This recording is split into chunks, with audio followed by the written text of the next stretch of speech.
Alright, hey guys, so we are going to be practice pulling claims and subclaims and warrants and support and rebuttals and Toulmin terms with Wordkeepers. You can tell this is my draft because I wrote all over it. So first I'm going to start by reading this to you, and then you'll have this in your email of course, and then we will start pulling some of those pieces out, the Toulmin pieces. Alright, so adult, as per usual, adult themes and stuff in this. Wordkeepers by Aimee Bender. I can't remember the words of things, the words for words. I've lost my words. What's this from? Is it the internet? Texting? Email? I see it in kids, too. It's not an aging thing, an aging issue. I do know that at the supermarket yesterday, I asked the guy where the weighing thing was, the thing that weighs other things, flailing around with my hands, indicating. And he crumpled up his forehead and said, "You mean the scale?" "Yes," I said, beaming, pumping his hand. "The scale," as if he were the winner of an SAT giveaway. At the doctor's office, I told my doc that it was sore. "What sore?" I pointed to my neck. "This." "Your throat?" he said. "Of course," I said. We went over my symptoms. He gave me a subscription. With hand gestures, you can fill in a lot of gaps. The words thing and stuff and ness also help. Patientness instead of patience, fastness instead of speed, honestness instead of honesty. At the shoe store, I watched a lady walk up to the mini socks and point right at them. The sales guy knew just what she wanted. "Cavemen point," said Susan, my neighbor, one Saturday morning. "You can always point at what you want, but you'd be returning to Neanderthal standards." "Well, maybe we're going back to caveman times," I said, pouring a circle of wet pancake into the pan. "Tech forward, language back." "Reverting," she said. "What?" "Reverting to caveman times." "That's not my word choice," I said, picking up the flipper thing. I said going back on purpose. I don't like that word, reverting. "If it was on purpose, then fine," she said, standing at a fork on its end. I flipped the pancake. "Fuck off," I said. Once the edges were all gold, I put one on her plate, a perfect goldy circle. She smiled at me, but not a thank you smile. No, a self-satisfied one. She always looks so smug. Smug, smug, smug. I like that word very much, and I won't forget it easily. Susan calls social websites silly distractions. She refuses to even look at an electronic book because she says she must have pages. Must. Fine. I read pages too. I too enjoy the book smell everyone goes on and on about. Time for the perfumist to wake up, right? A perfume called book, with its cologne follow-up, newspaper? The question is, does she have to be so goddamn righteous about it? Does she have to raise her eyebrows like that when I mention an app? She looked over my shoulder once, while I was texting, and when I wrote LOL, she made a very clear point to me about how I was silent and not laughing out loud. Not at all. I said it was just an expression, and that I was laughing out loud inside my own mind. She rolled her eyes then, way back into her head. She's not even my girlfriend. We did sleep together once, right when I moved in, yes, but then it sort of drizzled away. We both got busy, and I woke up to the neighbor problem, the neighbor-lover problem. And sure, fine, I do check my phone about every 2 minutes, but so do a lot of people, and it's better than smoking, that's what I say. It's a new, lung-safe cigarette. Those breathing things, a student said to me last week, gesturing at her chest. She was trying to explain to me why she had to miss the history test. I nodded. I got it. "Pneumonia," she said. "You okay?" "I think so," she said. "The doctor gave me drugs." "Drugs?" She thought for a second. She made a little wheeze sound. "Anti-robotics?" I couldn't help smiling. "So you will not become a robot," I said. "Hope not," she laughed. In the daytime, I work at a school where I teach junior high school history. I have been working there for 8 years, since I had a crisis of identity in law school and realized I hated reading red and beige books. Teaching's way better. I teach American history, and true, we do spend a lot of time on the Revolutionary War, more than on any other war, but junior high school kids like the idea of people throwing tea in the water. You'd think in school it might be better with the words, but it's worse. We have a good class discussion. My students will sometimes raise their hands in enthusiasticness, jumping up and down in their seats, but by the time I get around to calling on them, most of them can only say I forgot what I was going to say. A good 50% of the time this is true. I have taught now for 8 years, and this did not happen even 5 years ago. It's new. "Where did it go?" I ask. "Where did what go?" "Your point." They shrug. Don't know, they say. Sorry, they say. We're holding a lot of small things in our heads.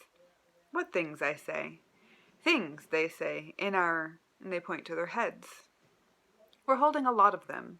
Half the time, as soon as they leave, I have a thing I'm planning to do, and I walk into the center of the room to do it, and whatever it was flies away. Half my days I find myself standing in the center of rooms. In some study, they say phones and computers are replacing our cerebral cortexes, externalizing our thoughts so that we don't need to think them, the same way certain couples have that one quiet, meeky person who trails off all the sentences, and one over-eager type who leaps in to finish. We're the trailer offer, and Google's our jumpy mate. Susan is worried about this, but is it so bad? Sure, Shakespeare knew 10,000 words, or a million words, just a lot of words, and he was real good at what he did, but also, no women were allowed in his shows, and you could get sick with pneumonia, you'd just die, probably in 2 days, and only half the children made it to age 10, so it's a trade-off is what I say. Susan shook her head when I told her this. It's no trade, she said. She was over again, with wine. Meaning, she said, you can improve your vocabulary and still get your amoxicillin and vote. It's not like there's a checklist, and for each era we can only have 10 helpful options, and everything else goes to shit. I like that word. Option, I said. Are you kidding me? Optional, I said. Opting. Nice. She poured herself a second glass of wine. I'm so sick of dating, she said, leaning back in her chair and lifting up her legs to sit cross-legged. Online? Yeah, she said, sighing. I hate picking a name for myself, you know? What am I supposed to name myself? Yesterday, I saw a man and his internet name was Fido. What am I supposed to do with that? What'd you name yourself? Nothing. You have to name yourself something, I said, or they don't let you on the site. She finished her wine, eyed the bottle. I refilled both of us so it looked like it wasn't just her. Wordkeeper, she said. Your dating name is Wordkeeper? Shut up, she said. Sexy, I said. Well, maybe to someone it will be. She took off her glasses and touched the middle top of her nose, a gesture she does that I do like. It has a little bit of a dom tone, I said, sipping. Like you're hoarding all of the words and you'll give them out when you feel like it. Some guys will like that. She had her eyes closed. She was thinking something private. Some guys, she said. I went to open a bag of peanuts and poured them into a bowl. Susan and I have talked about dating since that one thing, but I've always said no. I'm not completely sure why. We are like the couple in a sitcom that have good sparks but never get together for the sake of ratings. You know I can't, I said, putting the bowl on the table. I'm your neighbor. So, she said. She opened her eyes. We get along. I see you almost every day. Too risky, I said. That is such bullshit, she said. She glared at the table. She began to shell peanuts. Are you just not attracted? Susan is a good-looking woman. I'll give her that. She wears blouses with the one button unbuttoned right where you want that to happen. Her glasses make her look like you want to take off her glasses. She'd get plenty of dates, or she could, if she wanted. You're smug, I said. I laughed at myself, surprised. What do you mean? Wordkeeper? Is smug? I winced. Yeah, I said, kind of. I'm old-fashioned, she said. She swept her shells into a little pile. I smiled, but not an agreement smile. She shook her head. I don't mean to be, she said. I just like the feeling of finding the right word in my mind and employing it. I get pleasure from that feeling. I prefer language to gesture. I figured other people might too.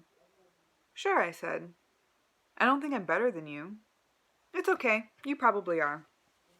We sat there for a while. She liked to run her long nail along the length of each peanut and then open it up like a present. I suppose sex is all gesture, she said. Not even really gesture. I guess not. Not indicative at all. No.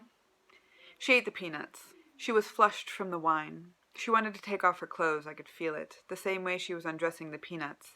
And I felt it was cruel then, how I didn't want to do anything with her. Maybe cruel to us both, but the truth is, there was probably already email to check. I could masturbate faster. It was safer in terms of fallout. Who wants to be in an argument with your neighbor? She held the bottom of her wine glass down hard with her fingers, like otherwise she might just toss it across the room. I checked my phone, sent a couple of quick texts. After a few minutes, she left. The phone is about the same size as the cigarette pack. It's no surprise to me that the traditional cigarette lighter in the car has turned into the space we use to recharge our phones. They are kin, a phone, like the cigarette, Lets the texter former smoker drop out for a second to get a break. Lets you make a little love to a beautiful object. We need something. We can't live propless. It wouldn't bother me, except it bothers me. In the shower, I give myself a test. That stuff I put in my hair for suds is called shampoo. The silver tray hanging over the shower top is a caddy. The string I use to get the crap out of my teeth is known as dental floss. She's in my head all day, Susan, so why have sex with her too? All day I hear her chiding me. She doesn't come over for a few days, which is unusual. On Saturday I walk up to her place. I had a dream about her, and it was nice. In the interest of living in the moment, I made a tray of chocolate-dipped strawberries. I made them Friday night. Good chocolate. Good with wine. Organic strawberries because they are very high on the pesticide list otherwise. She opens the door. Yeah, she says. She looks tired. Her hair is less planned than usual. I step in. I give her the tray. You brought me these? She says, suspicious. I did. What for? I was in the middle of her living room. I had a plan. I knew that. But the rest of it had vanished. So that is Wordkeepers. Very adult, as you can see. Very much on par with the types of themes that I like to talk about, as you can see. So the way to break down Toulmin is to first figure out what the overarching implied claim is. So what is their main claim? Well, we can assume that it has to do with memory issues. It has to do with our ability to communicate with each other and use words. So if we think about what it all kind of adds up to, which granted I've had more time to practice this than you guys have, you might say the implied claim is this. Our memory issues influence our ability to communicate with each other. Simply, to the point, and we can connect everything else back with that. We can connect language with the communication and the memory very easily with that thesis, essentially. Main claim of the overarching thing, their thesis. Now we're going to start looking for extra claims, smaller ones, that can be applied to that larger one, aka the subclaims. So the minor ideas or like topic sentences of your paragraph type of thing, if you guys remember us doing that. So the first subclaim that he provides is jumping straight in with a word and support and all the other things. So he's saying that we can't remember the words for things, the words for words, we've lost our words. And this is part of that claim of losing our communication, is losing our ability to find the proper words for arguments or conversation that we make. To support this, he gives us the example of the scale.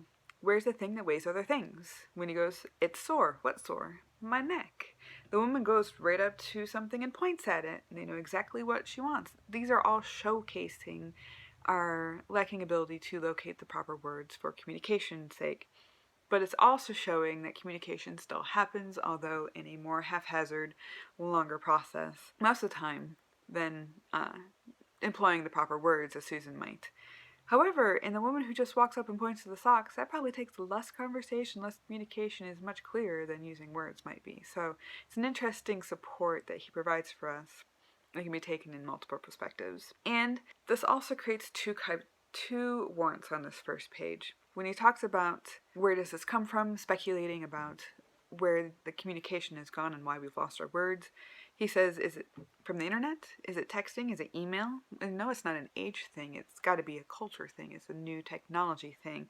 And so this is a warrant, is that we often blame technology and our age for our lacking of memory, for our memory issues, for our inability to locate the proper words to express ourselves. So there's our warrant. Technology and age are the problem. They cause this. At least that's what we believe. There's also a warrant that gestures work as well or better than words, and in some cases that is absolutely true. There's a reason we believe that, and we believe that, aka it's a warrant. So usually our beliefs come in those warrants, and we can back this with the example words, of course, that he provides: patientness instead of patience, fastness instead of speed, etc. And I'm one of those fans of ness words. Personally, I use thing in stuff all the time. And like ness, there's only one word that you can't use ness with, and that's if you have to go pee. Found it out. But essentially, it's implied that we've become unevolved from our lack of ability to communicate. And this, of course, transitions us into the next part of the argument, or the new subclaim that they have on page 2, or 44 as it is printed. So their next point funnily enough, is that cavemen point. This little paragraph that she says is that we're going back to Neanderthal standards, and that's a claim being made. Of course, Susan's is the vehicle that's being used to make that claim. Their argument about this actually creates a rebuttal to this idea that certain words being more appropriate than others, but the meaning still being intact, and so therefore communication can still happen, like going back to caveman times versus reverting. They mean the same thing, it's just one's shorter and more precise than the other. As the narrator likes to mention, it's smug to have to correct people in the way they speak. Now, if you're correcting writing, which is what I do, and I maybe that's personal opinion, but it's much easier to condense writing and make writing more concise, as it should be, because it's a permanent form of communication. Rather than speaking, we all fluff up our speaking because it's more personal. People are able to follow it generally a bit more, and some people might not know what reverting means, and they can't pause in reading the text to go look up the word, so when we're speaking, it's easier to say going back to caveman times, although it still makes me cringe. It's still not perfectly accurate. It could be better, and that's where this claim is coming from. Is it's once again a matter of perspective and how we perceive efficient communication. Once again, we're provided with excellent examples of this, like the perfect Goldie circle, aka a pancake. And this leads us into, which is a nice transition, again using that main claim support to transition between these subclaims. And the next one would be that social websites are silly distractions. Thank you again, Susan. And it's implied that physical in person is better. This is, again, one of those warrants, like everybody enjoys the smell of books or newspapers. Hey, perfumists and cologne makers, you should probably get on top of this since everybody's talking about that. But I think part of that also comes in being present in the physical world versus in the electronic world, which is one of the main claims warrants that technology is part of the problem of this. It's keeping us from being able to communicate with each other face to face, even face-to-face with physical objects. Another subclaim is how Susan is so damn righteous about her viewpoints. And so this claim is coming from this idea that people who are intelligent and like to behave intelligently, prefer that other people or the people who surround them to act intelligently, are all smug, righteous people. And you can definitely say this is partly true. We see this in Susan quite often. And here's an example of this in real life. I am one of those people who, if I see somebody doing something wrong or inappropriately or inaccurately, I will correct them because I'm a teacher. I can't help myself. I like to teach people that. And one of those times was going to the zoo and asking if they have soft serve ice cream. Lady said yes. Okay, cool. I'll take one. Comes back with a scoop of ice cream in a cone. And I'm like, this is not soft serve ice cream. Soft serve ice cream comes from a machine. This is hard scooped ice cream. Just so that you know the difference in case somebody else asks you. And I have a long line of people behind me, and I actually said this to the woman. And the person I was with looked at me and was like, really? Did you have to? I'm like, they're going to be asked this question again. They're going to get it wrong, and other people are going to be upset. Why would I not correct that problem? I wasn't trying to be rude and be like, oh, I don't want that now. I took it and I tried to explain. And I understand where it sounds smug. Totally sound pompous and all those other things, which is a repeated notion and subclaim in here. But just to make that connection. And some of the support that comes with this is when she's talking about how, LOL, you were not laughing out loud. We all know that LOL has become an actual expression. It's actually in the dictionary now as a real word for a humorous response, not necessarily literally meaning that we are laughing out loud. Part of the warrant here is that LOL is harmless. It's an it is an expression. It is not harming anybody to say LOL and to not literally be laughing out loud. But is our propensity, or sorry for the big word, our better way of phrasing this, our tendency to drop out of reality for things like these social distractions, like these social websites where we use the expressions LOL, etc. Is it safe to be this addicted to our technology? We are clearly seeing that addiction being created there, the comparison between cigarettes and our telephones being the same size. It's the new lung-safe cigarette. These are all indicating that we need, as I say, time to drop out of the world into our own little place to get a break from reality. But if we do that too often, it starts to create a problem, kind of linking us back to that overall main claim and that main warrant of technology being harmful to our memory and our ability to communicate with each other. He gives us a great example of this once again of the first claim when he's talking to his student about pneumonia and anti-robotics and how we're unable to think of the proper words, yet we still understand each other for the most part. And that's one of those funny notions going back and forth. They seem to show both perspectives of, like Susan, who wants things strict and thinks that you can't communicate properly without the proper words, and everybody else who is doing fine without it. Although people like Susan probably cringe at the idea of them being improper, but most of us can glean meaning from even inaccurate words, most of the time given context and those types of things. It's much like learning new words that you don't understand, like propensity, meaning essentially tendency or ability to do something often, maybe even being addicted to it.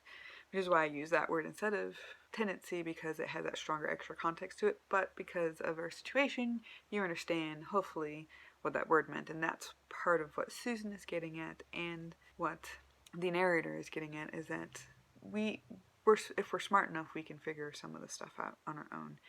And yes, it does strain communication, but it's not going to unravel it.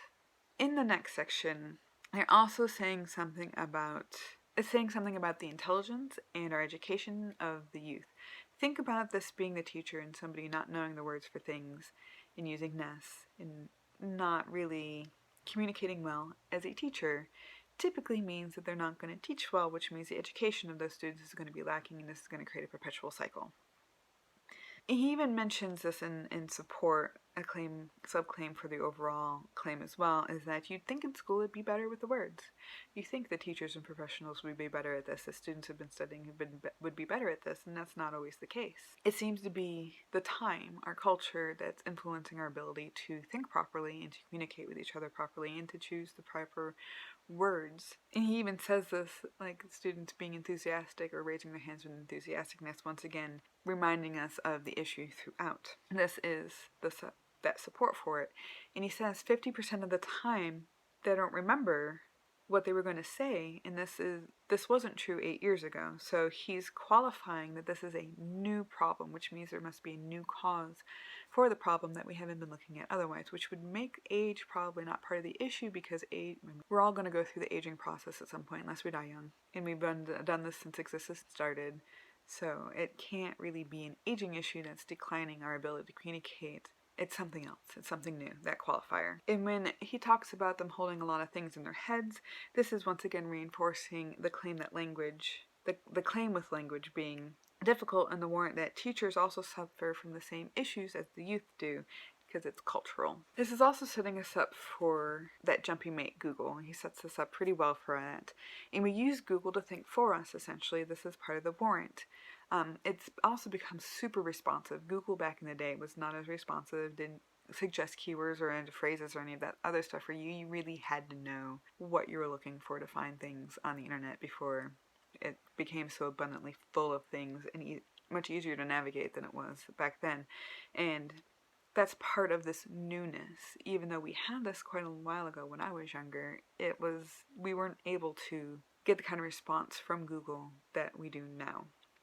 Part of the reason why we're having this issue. So a backing to this would be when you don't know who an actor is for a movie, or who that singer is, or what the lyrics to that song is, what do? You go to Google. You ask Google, hey, I don't know what the answer to this question is. Can you figure it out for me? And it's able to respond and tell you most of the time, as long as you give enough keywords that it can suggest something. What we used to have to do was figure it out ourselves. We'd have to think about it and think about it and think about it. And I try to do that more often than just jumping to Google, give my brain the ability to reinforce those mental pathways of that information. But it's so much easier to just ask Google, isn't it? And that's part of that warrant and backing. And there's another rebuttal happening in this section, and that is when the narrator goes off on, well, we had all of these things and all of these things, and you get 10 things. Well, do you really just get 10 things? Can you just, every time we make progress, do we have to backtrack and give up all these other things that we had before in order to have this progress? Well, no, and that's part of the rebuttal of, yes, we can have all of this technology. We can have Google be our jumpy mate and all of these other things, but it's up to us to keep it from taking over and affecting us the way it has. And that's the problem, is that we don't, and this is where the issue is stemming from, is our inability to control ourselves. And because it's so easy, we are less likely to have to use our brains to do these things, which makes us less analytical, which makes us not remember all these things. You see a theme in the things that I like to talk about. And that's part of Susan's claim, which is that rebuttal, is that it's no trade. We shouldn't have to trade any of these things. One of those trades comes in another warrant and rebuttal, and that is her dating online. Now, we used to not have online to date that way. We used to have arranged marriages and stuff like that, but pretty much who you were around were who you were subject to get married to, and now you can meet somebody halfway across the world like I did and fall in love that way. So part of the warrant here is that even people who are intellectual have to use technology in order to fill in the gaps, because society has changed so much that we can no longer do the same things that we used to.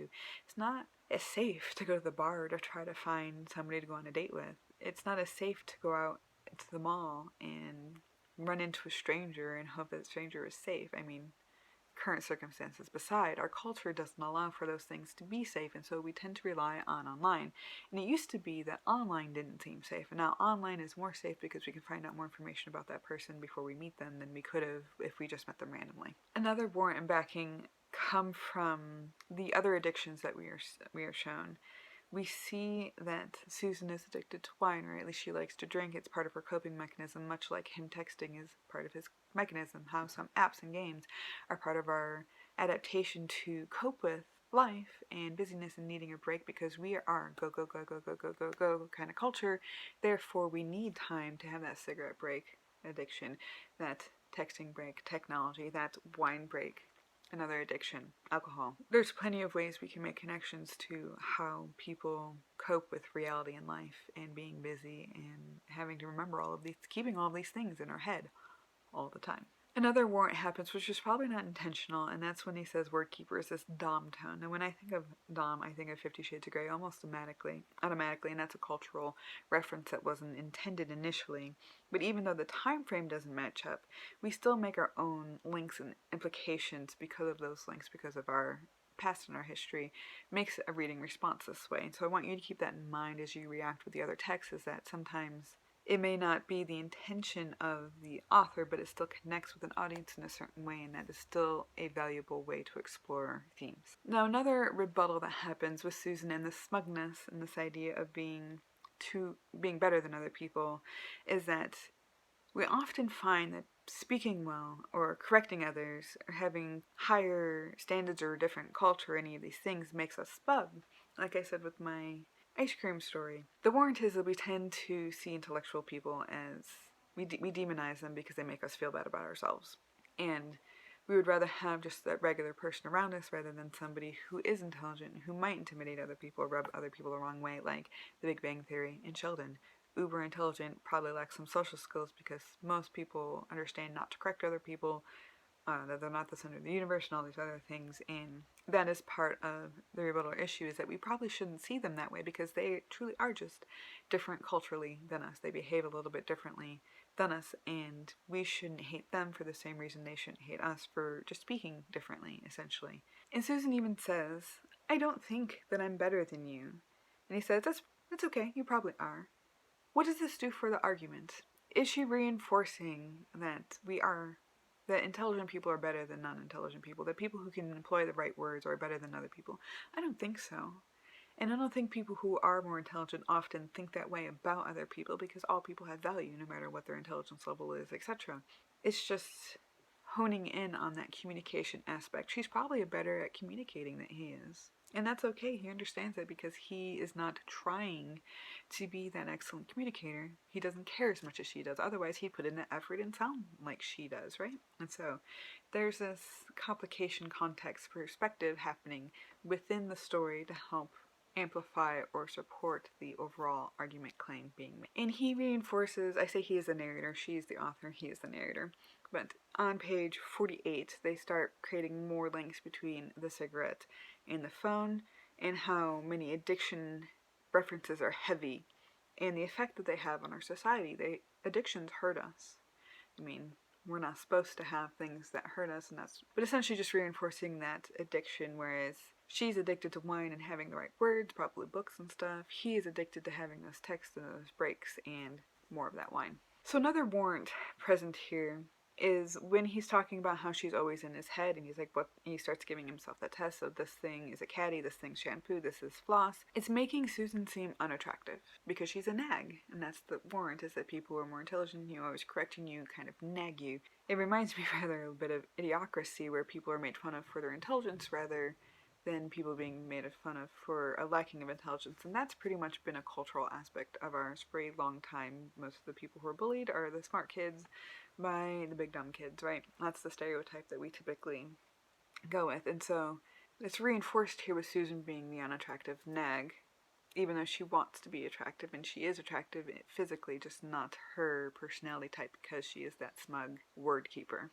While he's doing this in this scene, he is being smug himself. He is being pompous because he's like, and I got the good strawberries, the organic ones, because they're high on the pesticide list otherwise, and I got the good chocolate, and I got this. But that's a different kind of pomp. It's a different type of being smug and above other people. Oh, my knowledge of food and my taste buds are more refined than yours are. How dare you eat something like that kind of mentality, whereas she's the same way with words. And so we all have those aspects about us that we hone in and that we care about. It's just in this case we're focusing on words, and that's not his thing.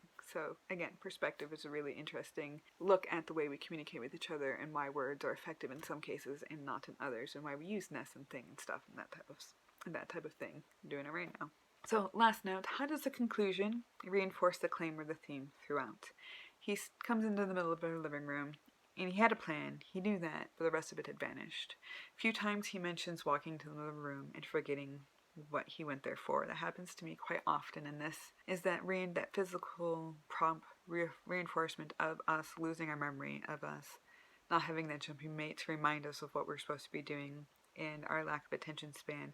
Because when we don't think in words, we don't tell ourselves things, we tend to lose grasp of what we were doing. Alright, I'm really hoping that helped a little bit to show you guys how to identify claims and subclaims and warrants and backing and all that other stuff. We're going to practice again, not on Wednesday, but on Friday. We're going to have Wednesday off because in my original schedule we didn't have anything for Wednesday, and I don't have a good lesson to fill in right there that we wouldn't need to do in person, so I'm just giving you guys the day off. I will see you guys on Friday, and stay safe. Have a good day. Bye, guys.